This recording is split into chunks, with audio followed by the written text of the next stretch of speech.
বন্ধুরা, ছোট্ট একটা ভিডিও নিয়ে চলে এসেছি। আপনারা দেখুন, এই মাঠে ঘাটে জল জমা যে দেশি মাছ আপনাদের দেখাবো আজকের। এখানে রয়েছে বিভিন্ন রকমের সবজিও রয়েছে। এখানে বহুত 8-9 রকমের সবজি পাবে। এরা ডেলি নিয়ে আসে ভদ্রমহিলারা। আমাদের মাছ বাজারে জল জমেছে বলে সব রেল লাইনের ওপরে বসে আছে। আর দেশি মাছটা আপনাদের আর একবার দেখাচ্ছি।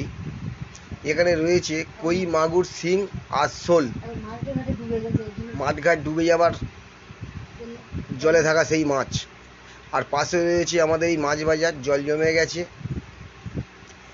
তাই রেলওয়ের পাশে সব ব্যবসায়ীরা কিছু কিছু মাছ নিয়ে এসেছে। এই এক বড় ব্যবসায়ী, এখানে রয়েছে দামি দামি মাছ। ভালো লাগলে শেয়ার ও কমেন্ট করবেন।